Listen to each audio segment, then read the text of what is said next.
Hi everybody, welcome back to the channel.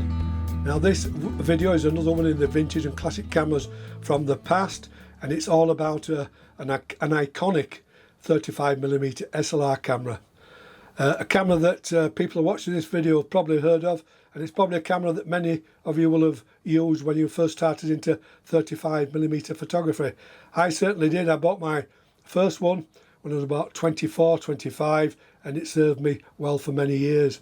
The reasons that we bought this particular camera is because it was built like a tank. It was cheap compared to its competitors, and it came with a wonderful 58mm lens. The cameras in question had a long run from 1952 to the early 2000s, and as the years went by, these cameras got more modern and easier to use. They were originally manufactured in Kogorsky, just outside of Moscow, and then they moved to the Belarus manufacturing plant. And the camera in question is this. It's a Zenit SLR camera. Now this is the Zenit 11. This was built from 1979 to 1990, so it had a decent run.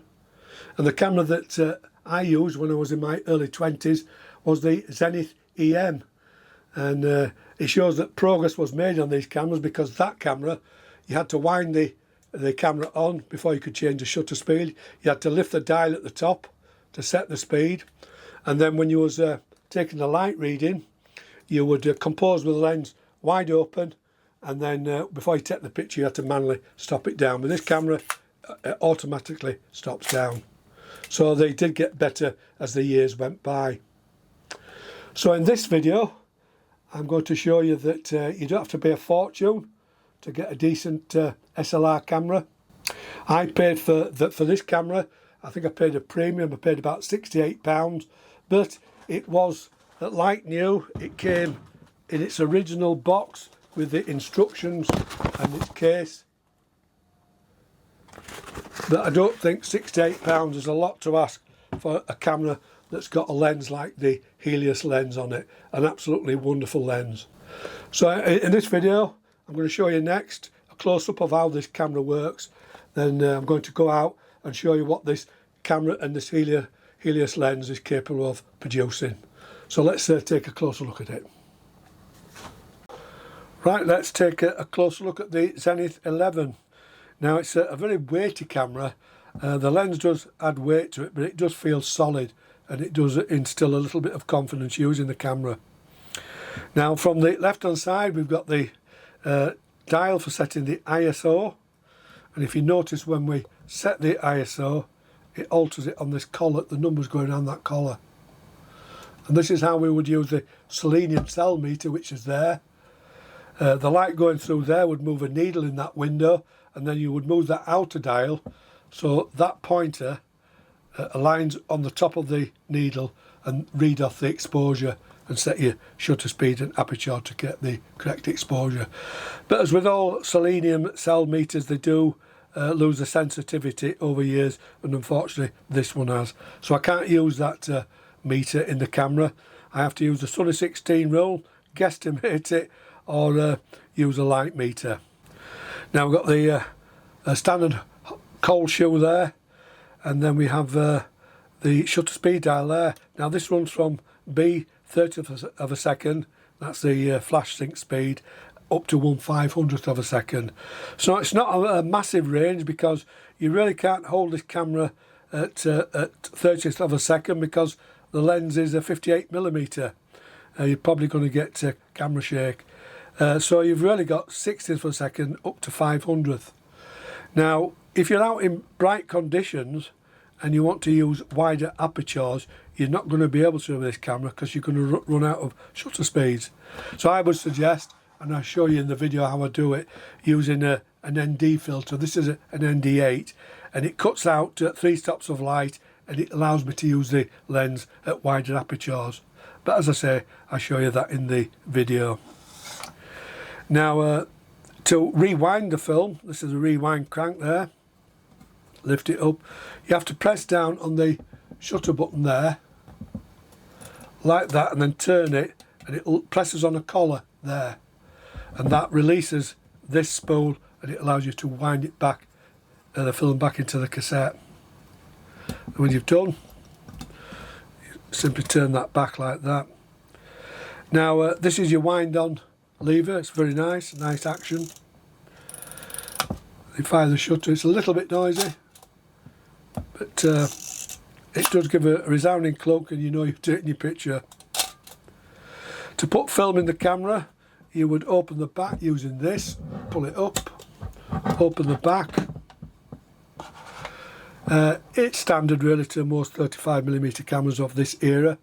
Put your film cassette in there, push that down, pull the leader across into the take-up spool, wind on slowly like that so it can get the film engages with the sprockets.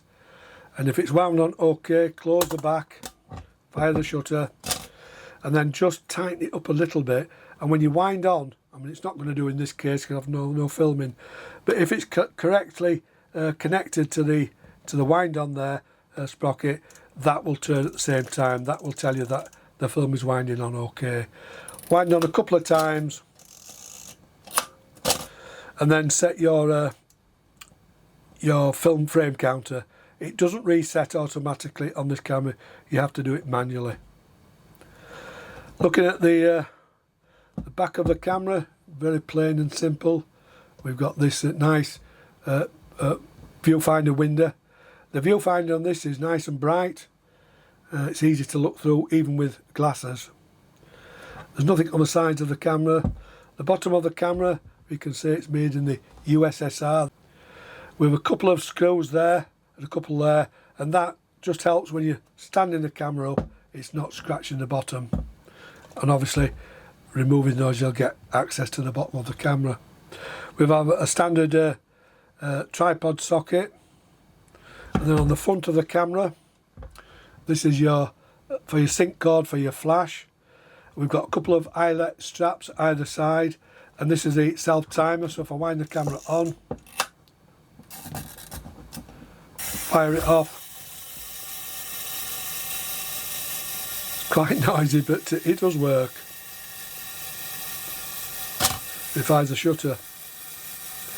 Now, as I said with this camera, it has automatic stop down, and by that, if I set it to say a small aperture, when I wind the camera on, you'll see if I press the shutter halfway, it stops the lens down.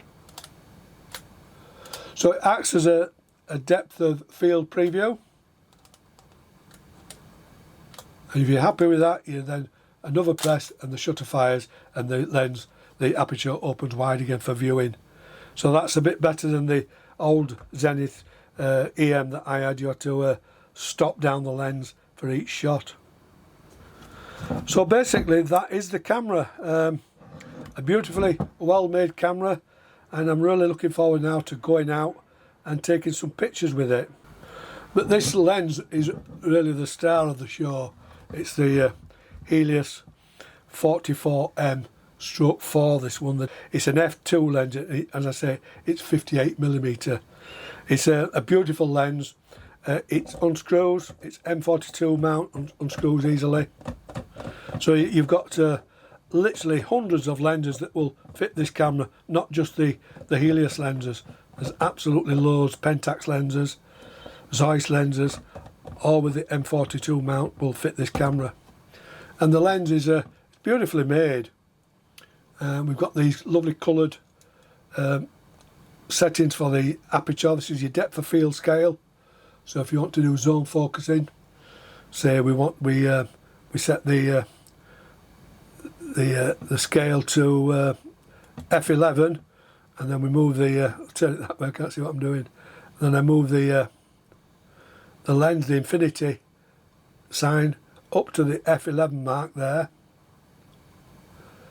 It means that I've got everything in focus from, this is in meters, from roughly 3 meters to infinity.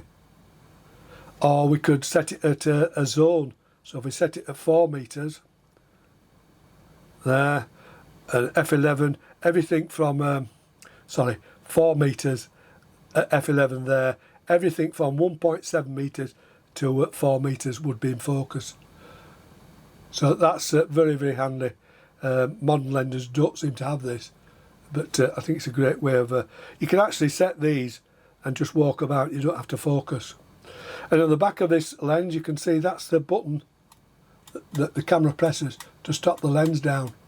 If we look inside the camera, wind it on, you'll see when I press the shutter halfway down, that lever moves forward, that lever in turn presses that lever there, that button there, and it stops the lens down.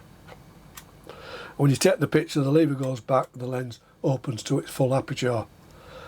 So it's a really great lens on a really cool body to use, very simple and a great camera to learn on. So go out now with this camera and see what I can do with it, and see how good this Helios 58mm lens is. Right guys, I've got the Zenit loaded with Ilford FP4, and before I go out and about I thought I'd just get warmed up and take a few pictures in the garden.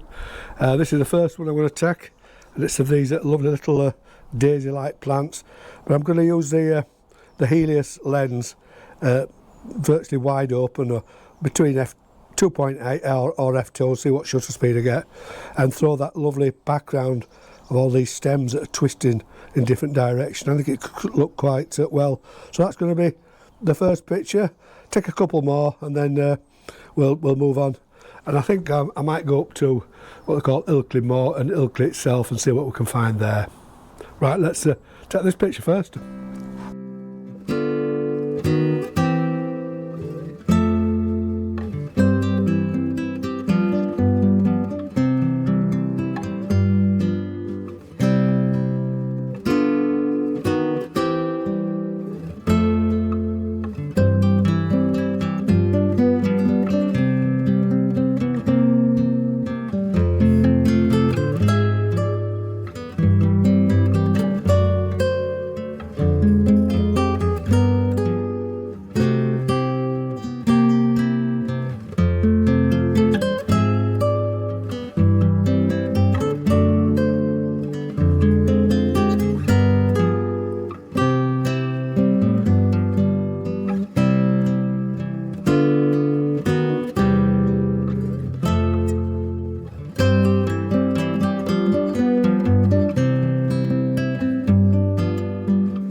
Right guys, we're approaching the what they call the Cow and Calf rocks at Ilkley.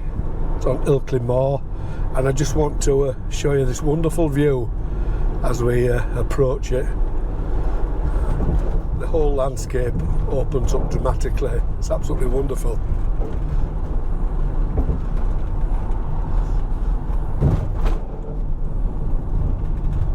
You can see right into the Yorkshire Dales. Ilkley nestling at the bottom there of the valley. Absolutely beautiful. So this is where I'm going to try and park up and then have a walk around the Cow and Calf rocks.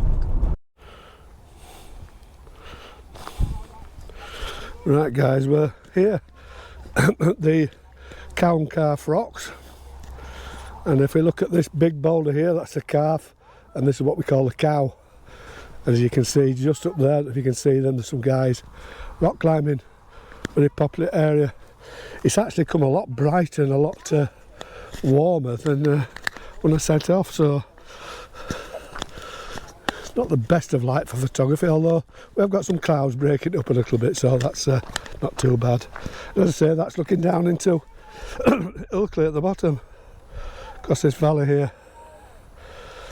Beautiful area of Yorkshire, the Wharfdale Valley, and up onto these moors.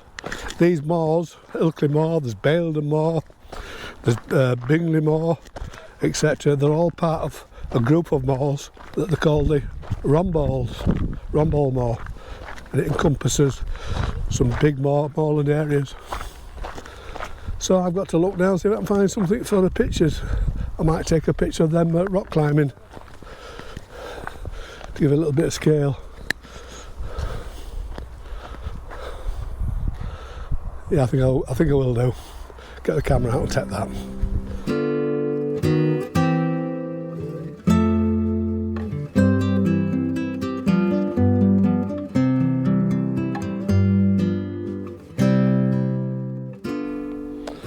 I love the shape of this rock, what they call the calf, but I love the texture on this surface part of the rock. Now, when I take the picture, the GoPro's showing a lot more than I'll get on the negative, but the idea is to get that surface in, and probably a third of this rock, and then just throw the background hill gently out of focus, just to give a sense of depth.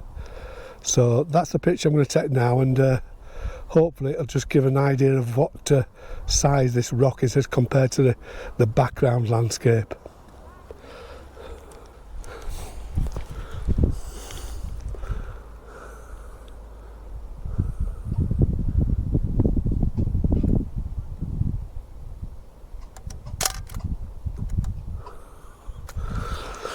Right, that's a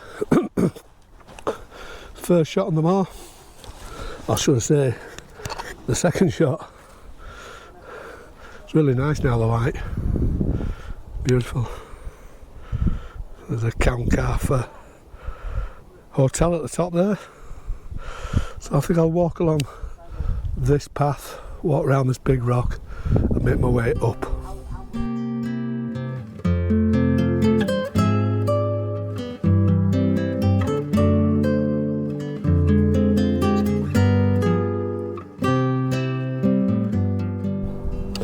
You know, the Calf rocks, there's some lovely inscriptions of names and dates, etc. I suppose years ago that seeing this has been not a very good thing to do, but you know, when centuries have gone past, this carving is well over 100 years old. They've become interesting, and for that reason I'm going to take this picture. Just throw the background slightly out of focus again to give some depth.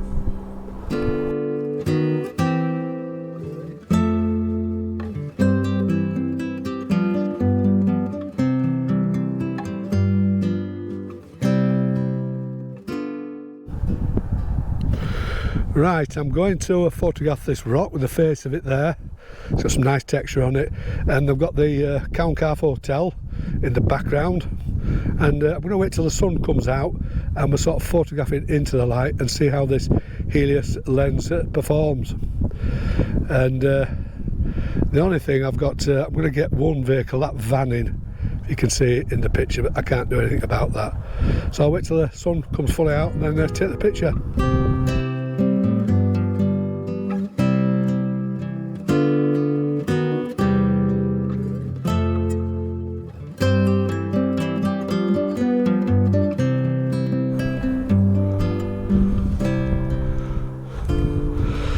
Right guys, as I said before, I've got the camera loaded with Ilford FP4, one of my favourite films. It's got that lovely granular texture to it, but I'm going to develop it in 510 Pyro, and I'm going to do what they call a semi-sand development, and it's where you pour the chemicals in at 1 to 100 dilution, so it's very weak, and then you agitate it for the first 60 seconds and then just leave it to stand.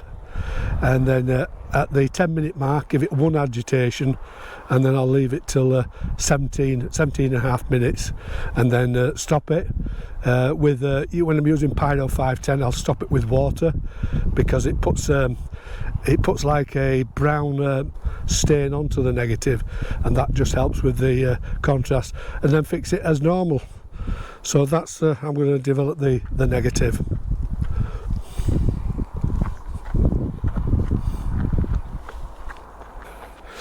It's deadly coming down here, it's so dry, just like sand, you could easily slip. You do when you're older, you're not as supple as when you're a young man.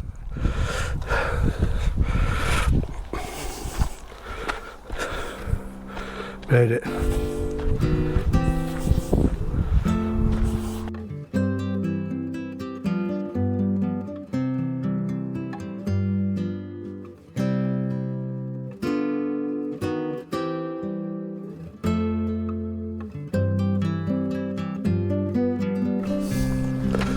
The rocks are positioned in such a precarious position that it seems to be defying gravity. I mean, just look at that, the weight of that balanced on just that point, that huge boulder. And they're just the same all over. It's crazy.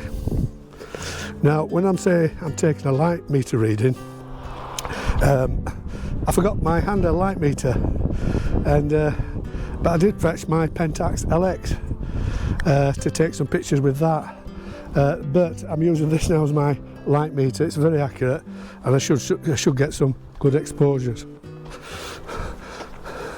You can use the Sunny 16 rule when you come out in these conditions, but you know, if you're not very quick with your arithmetic, trying to you know, use the camera at different apertures, I've been wanting to use this camera not stop right down. So if I was using the Sunny 16 rule, I'd been a 100th of a second at f11, and that wouldn't give me the depth of field that I require. So using the light meter, the Pentax, helps me tremendously in picking these wider apertures. Whoa.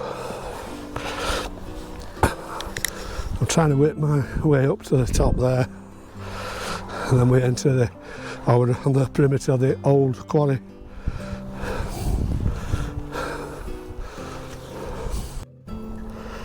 Right guys, there's a rock, it's just there, and it's got the wording BEF, I don't know if you can see that. Now, because it's a jumble of rocks etc all around it, I want to isolate that rock, and the only way that I can do it is to use a wider aperture to throw the background and some of the foreground out of focus, just to, as I say, isolate it. But the problem with the Zenit is that the fastest shutter speed, as you can see there, is 1/500th of a second, and that won't allow me to open the lens to wider apertures. I need at least 1,000 or a 2,000th of a second. So what I've done, I've fitted a ND3 filter to the lens, and that brings the exposure down 3 stops, and that'll allow me to use the wider apertures. So I'll take the picture now, and hopefully that's going to turn out. Right, ND3 filter 125 f2.8.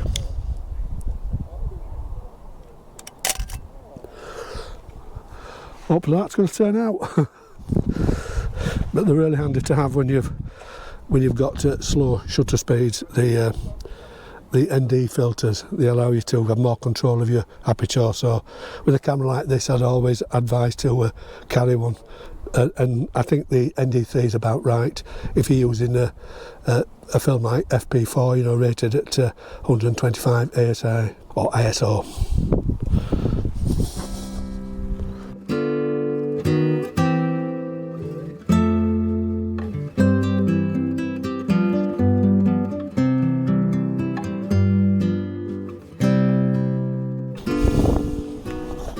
Oh, a bit slippy. Oh, medic. Right guys, I finally made it onto the big, what they call the cow rock, and it's full of carvings, names, absolutely full of them. So I'm just going to have a walk around and see if one stands out, take a picture of those. I apologise for the wind noise, I forgot the windbreaker things that go onto my mic. That looks quite a good one, probably the best one. Let's have a look where we are. Right at the top now.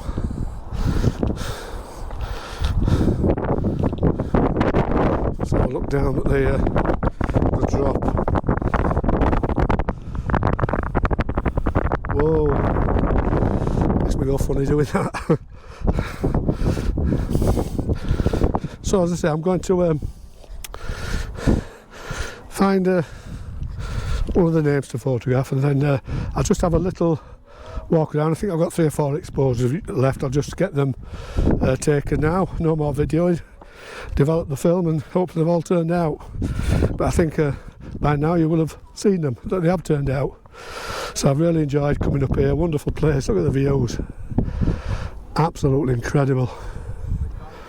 It's the Cown Calf at Ilkley. Right, see you next in my darkroom.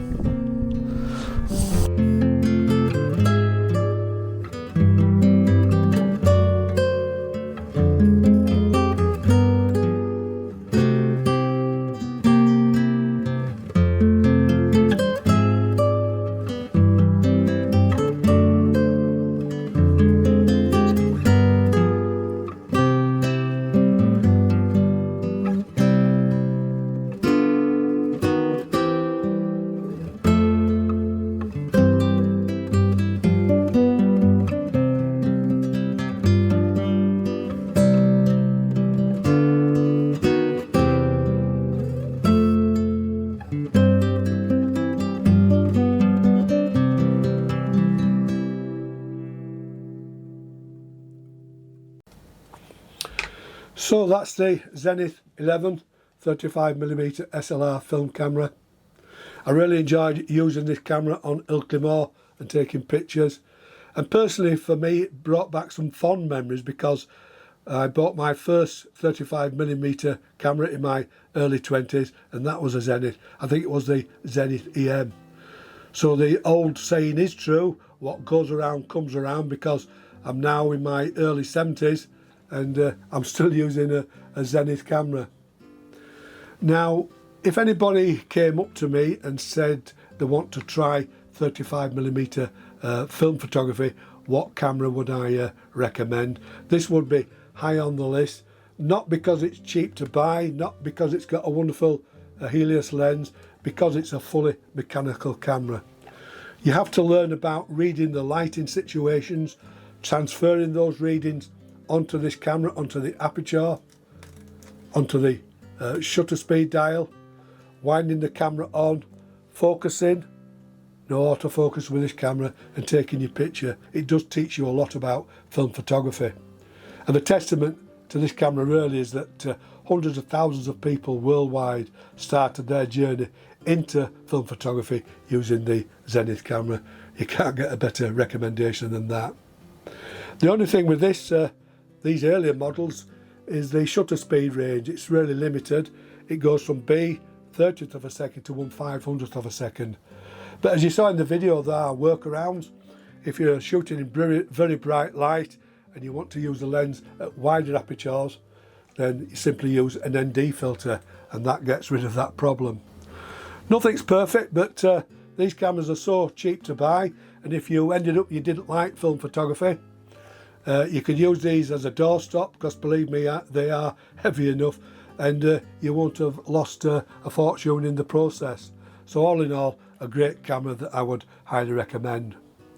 So that is the end of the video. I hope you enjoyed it. If you did, leave me a thumbs up. Better still, subscribe to my channel. Any questions, leave them below and I'll get back to you. As I always say, stay safe, and I'll see you all in the next video. The Zenit 11 35mm SLR film camera.